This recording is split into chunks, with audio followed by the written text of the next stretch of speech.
The toughest chapters in your story often hold the keys to your greatest strength. Look back. This year, life didn't shatter you.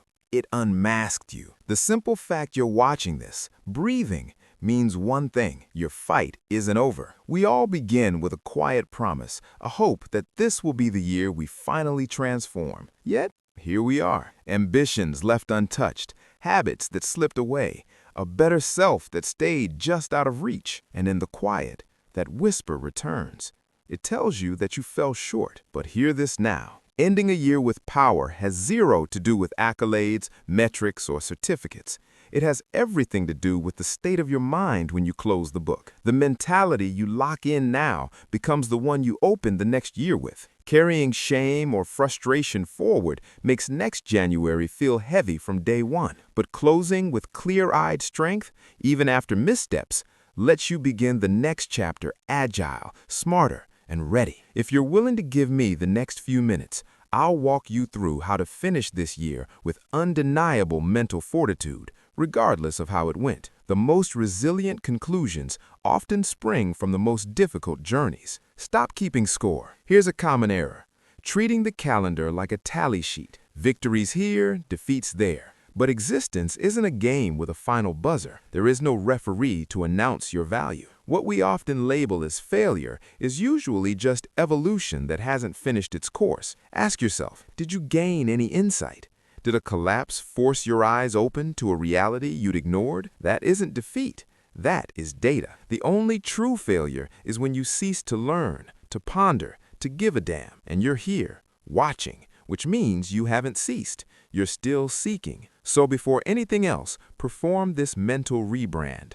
Don't call it the year I failed. Call it the year I learned the truth about your consistency, your surroundings, your patterns. Yes, truth can sting, but it also liberates, because clarity shows you precisely where to focus. Most get stuck in one of two poisonous cycles as December ends: blind hope, believing next year will auto-correct everything, or relentless self-criticism, a loop of "I never follow through." Both are prisons. Hope without honesty halts growth.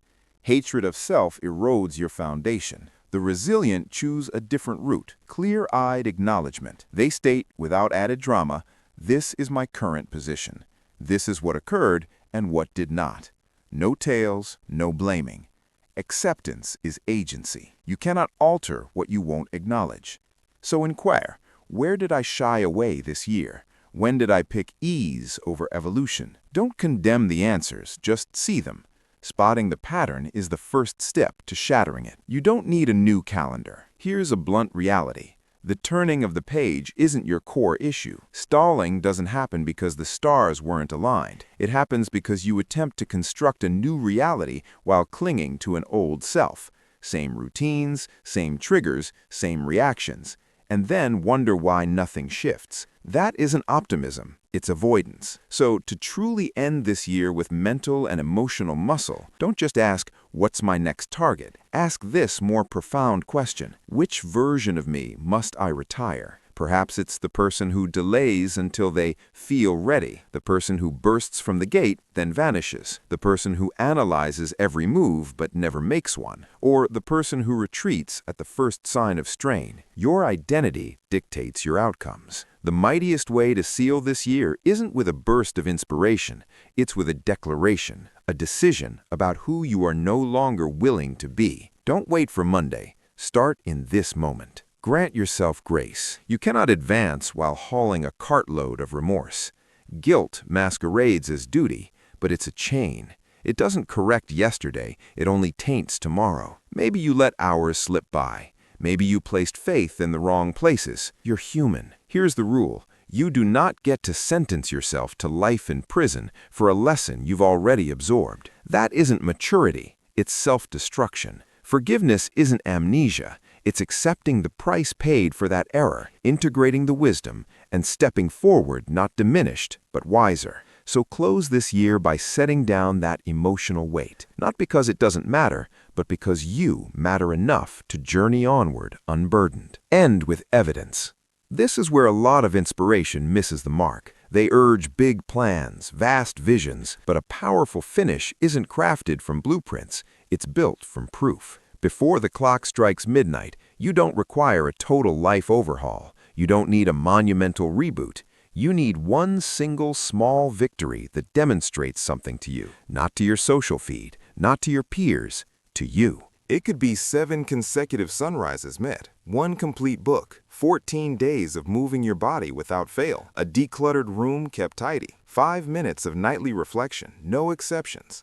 One tiny, non-negotiable act. Trust isn't built in the dreaming, it's built in the doing. End this year knowing, I made a promise to myself and I kept it. That sensation, that quiet self-regard, is the engine that propels you into your next phase. Unchain your value from results. One of the most liberating mental moves you can make right now is this. Your worth is independent of your velocity. Some flowers blossom in spring, others need a long winter first. That doesn't mean you're delayed. It means you're on a distinct journey. And remember, comparison is a drain on your spirit. There will perpetually be someone farther down the road, someone who appears to have the map. Let them. Your mission isn't to win their race.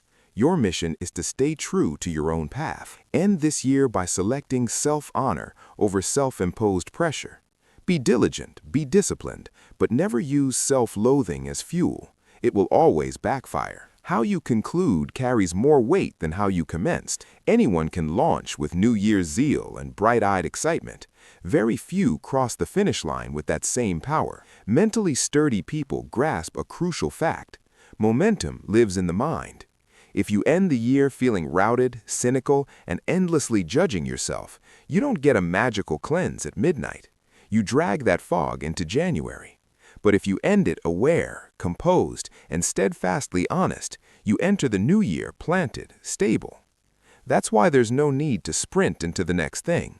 Pause, look back, clear the static, then end with purposeful intent.